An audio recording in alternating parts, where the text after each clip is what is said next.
Hey there, nation. Welcome to the show. We show you how to play miniatures wargaming on a budget. It is I, Commander Cheapskate, and it's another edition from Tales of the Underhive. This is Battle Report number 9. This is a Scavengers Scenario battle report. It is fought between my buddy, Sister Serial with Precinct 13, her Adeptus Arbities Enforcers gang, versus Fresh Prince Bel-Air of the Ironsides of his House Orlock gang. That's right. We get to see the debut of the brand new Precinct 13, the Adeptus Arbities Enforcers on this part. So it's going to be kind of interesting to see that. Basically, like I said before, we're on the second tier of our campaign. We're introducing a couple more new gangs.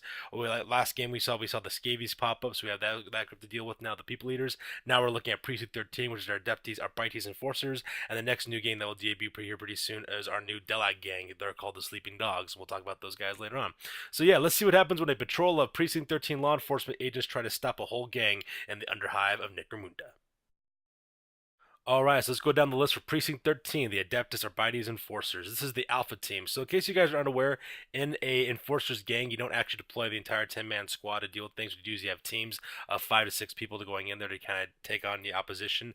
They could operate on 2 different missions, and then they have to switch out from the next team over. So this is Alpha team for Sister Serial. Leading her team, she has Judge Fear. He's their sergeant. He's armed with a bolt gun, carapace armor, plasma pistol, choke gas grenades, melted bombs, photo flash grenades, infrared respirators, and he's got the iron will and nerves of steel skills. Next comes Drake. He's an enforcer armed with a heavy stubber. He's also got carapace armor, bolt pistol, choke gas grenades, melted bombs, photo flash grenades, infrared respirators, and nerves of steel. Next comes Titus. That's our next enforcer, who's armed with a bolt gun. Same kind of kit as well, except the only difference is that he has the berserker charge skill, because all those things are kind of standard for all the enforcers. Next comes Cold, who's an enforcer armed with a combat shotgun, and Gosling, who's an enforcer armed with a bolt gun, and that's also the handler for the Interceptor, which is their team's Cyber Mystique. It's equipped with carapace armor as well as its teeth, and that brings her gang rating to 1,269 points for this one. Alright, so let's talk about Fresh Prince Bel-Air's the Ironsides, which is his House Orlock gang. For his leader, he has the Toe Cutter, who's armed with a 1 in a million bolt gun, sword, bolt pistol, is equipped with flak armor. He's got the gang leader skill as well as bulging biceps. Next comes his 3 heavies, Bubba Zanetti, who's armed with a flamer and a stun gun, the Knight Rider, who's armed with a heavy stubber and a stub gun. He rolled up for his old battle wound. He participated in this battle report. Next comes No Face, who's armed with a flamer, a stub gun, and he's got horrific scars, so that guy causes fear. Next comes up his gangers. He's got Mud Guts, who's armed with a shotgun with scattered solid for shots as well as for crack grenades. Starbuck, who's armed with a hunting rifle with scope, 2 bolt pistols. He's also packing the gunfighter and marksman skills. Kundalini, who's armed with an axe, last pistols, carrying frag grenades, and the poor guy's got shell shock. And he's got Clunk, who's his newest ganger, who's armed with a stub gun with dum-dum bullets. He's got the deflect, disarm, and rapid fire skills. Next comes his Juve, Johnny the Boy, who's armed with auto pistol with frag grenades, who also hates VR of the jury. And lastly, he's got his hired gun, the Saracen, who's a bounty hunter, armed with a huge assortment of weaponry. He's also got the quick-witted and the crack shot skills. And that brings up his gang rating to 1,864 points. Alright, so let's go and talk about the combat zone. You can see they were fighting on a 4x6 table on this one, kind of spread out to make it a little bit more entertaining. Have a lot more movement going on this one as well. As you can see there, we have a whole gigantic urban war zone to fight in. We have, let's see, the Toxic Sludge River going down there on the left, right-hand side. We got skyscrapers spread throughout. And since this is a Scavengers campaign, basically the idea that we decided to do this with, because we're using enforcers on this, is to make it look like that a shipment of goods got exploded on an air or a drone, something like that, flying over the city. And so all the cargo is located on the top points, and that the parties and forces have to basically get there before the gangsters do. So yeah, let's go and talk about the individual location for each of the loot coat counters. Alright, as you can see on the top of the Oak Tree Apartments, as well as the MCI Chemical Tower right there in the center, you got the 2 loot counters right there on the top floor on that part, so that's where loot counter 1 and 2 are located at. Loot counter number 3 is right smack dab next to the Toxic River there on the top floor of the office building, so you can see there's kind of located on the top of the Crimson office building on that part, so that's loot counter number 3. And loot counter number 4 is on the other side of the Toxic Sludge River on the very top floor of the Crown Complex building over there. So you can see there, all 4 of those loot counters are now deployed. So with that, we go now directly to the individual deployment zones for each of the gangs. Alright, so now let's go directly to the deployment for the Orlocks. As you can see here on this left-hand side, basically, Fresh Prince Bel-Air deployed his 3 Orlocks to like the 3 main avenues of approach going down to the main part of the city there. On the left-hand side there, he has the Toe Cutter as well as the Knight Rider, which is heavier than the left-hand side, as well as Starbuck, which is the gang on the right-hand side there with the hunting rifle. So that makes it the deployment here on the left-hand side.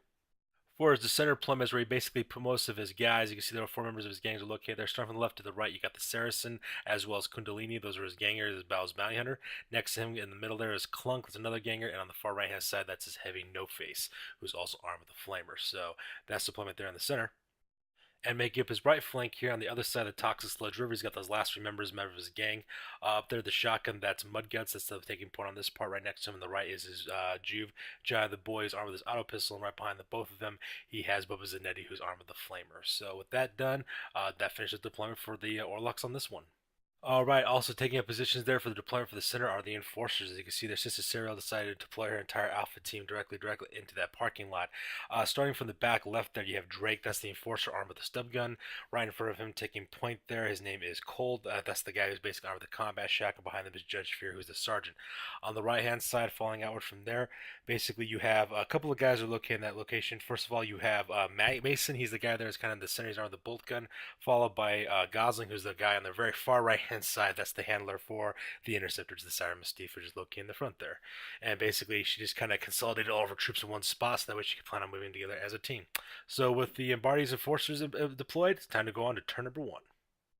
Alright, so here's the top of turn number one after the move phase. As you can see, Sister Sarah just basically deployed her entire gang, moving quickly as possible as she could. As you can see there, you have Mason located. No, sorry, not Mason. I'm sorry, you have Titus. That's the bolt gun wielding enforcers looking there, kind of like on the point there. And the other side, that fuel tank for the MCI Chemical Works. Behind him, you basically have the rest of the gang spread out there as well. You have to Drake, who's the guy who's armed with the heavy stubber, Judge Fear as well. You also have Cold, who's the shotgun wielding guy as well. And across the street there, you can kind of see in the shadows, you can make out both Gosling as well as the Interceptor. You can see Gosling in the left-hand corner there, and you can see the Interceptor in the building of the office building there in the center portion. Here's another shot of the movie phase. You get a close-up look there of Gosling. That's the Interceptor there. That's on the bottom of the page. And they're seeing the ruins of the office building. You have the Interceptor kind of taking position there as well. Looks like Sister Serial is kind of going in with a fix and flank type of maneuver there. She's going to use the Interceptor as well as Gosling to kind of flank that main center portion of the iron sights who are across the other street from them. And as you can see, they're probably going to have the rest of the squad kind of take up positions along the MCI Chemical Works and basically lay down some suppressive fire on that part. So that makes a movement on this side of the board. And here's kind of a cool close-up. You see that kind of distance between the two gangs. You got the iron sights right over there in the center line there, and you can see Enforcer Mason Titus all by himself around that corner, waiting to pop a couple of guys in the shooting phase. So with moving over, we go directly into the shooting phase on this one.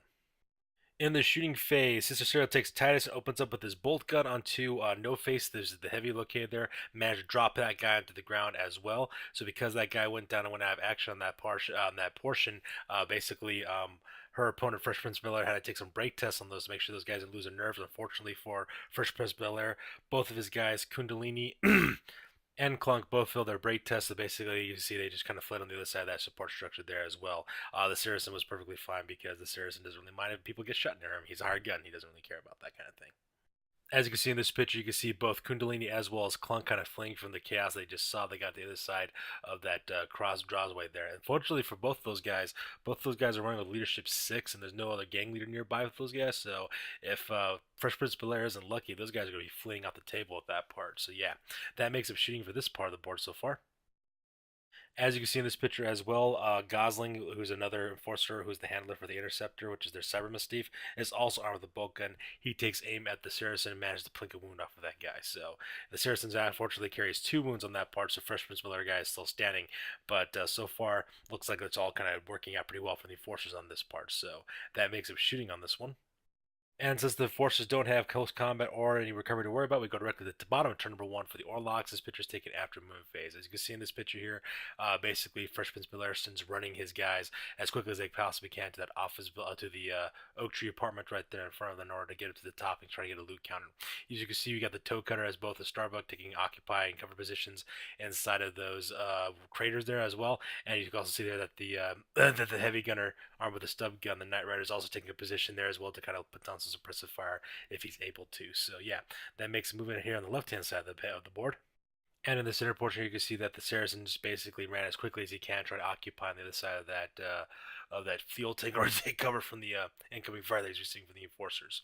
So yeah, that made movement here in the center portion. And over here on the right-hand side, you can see both Johnny the Boy as well as Bubba Zanetti as well as Mudguts trying to run directly to the Crown Complex as well. They're trying to get to that so that way they can get to the top floor and grab that loot counter as well. So with moving out of the way, we go directly to the recovery phase on this part because shooting isn't available because they weren't able to shoot anything because everybody ran, and there's no close combat either. In the recovery phase, both Clunk as well as Kundalini both chickened down on that part. They basically ran away, ran off the table edge because their nerve was completely broken. Both of those guys are rocking leadership 6, especially Kundalini since he's also shell shocked as well. So it's not much of a surprise on that part. So already things are not looking so great for Fresh Prince Bel-Air and his Ironside gang on this one. And to make matters worse, the heavy no face rolled a 6 on his recovery, so that guy is also out of action as well. So starting the next turn, at the beginning of every single turn, the Ironside will have to start taking panic tests to see if they bottle out basically as a gang. So with recovery over for the Ironsides, we go directly to the top of turn number 2 for the Enforcers. Alright, this is the top of turn number 2 for the Enforcers after movement. As you can see there, Precinct 13 decides to just kind of scramble out and start occupying fighting positions right here in the center of the board. Starting on the left-hand side, you can see that Gosling moved up 4 inches to the corner of that office building as well. He's also supported by Titus.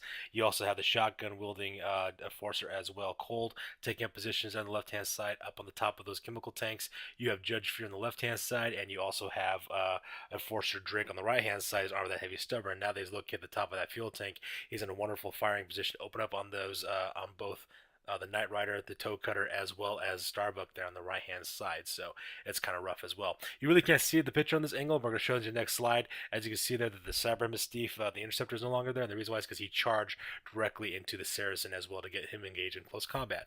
So with movement out of the way, we go directly on to the shooting phase on this part. Just joking. Before we get to the shooting phase, I gotta show you this picture here. As you can see there, we have the Interceptor charging directly into the Saracen as well. So that guy is now engaged in close combat. So now, with all that moving out of the way, we move on to directly to the shooting phase. In the shooting phase, Enforcer Drake opened up with his heavy stubber onto that main unit right there, located there, onto the heavy, which is the Knight Rider. Unfortunately for him, he missed most of his shots. However, he did hit the Knight Rider, but was unable to wound him. So because of that, the Knight Rider is now pinned, and that's what we represent there with the yellow die. He's not down, he's not out of action. He's just pinned. So the next time he wants to move, he has to take an initiative test, or he uses the General's leadership in order to move out of the way for his gang leader there in order to escape pinning on that part. So that makes him shooting on this side.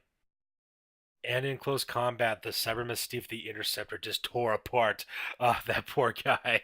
Killed the Saracen with no qualms whatsoever. It was ridiculous the amount of attacks the guy got. I think he hit him like a 3 strength 5 attacks, so it was more than enough to put the bounty hunter down. So that guy is now out of action on that part. So because of that, her opponent, Freshfield Prince Bel-Air, he's now really suffering some really bad losses in this part. He lost 4 guys so far, so things are not looking up for the Ironsides in this part. So with that, we go directly to the bottom of turn number 2 after movement.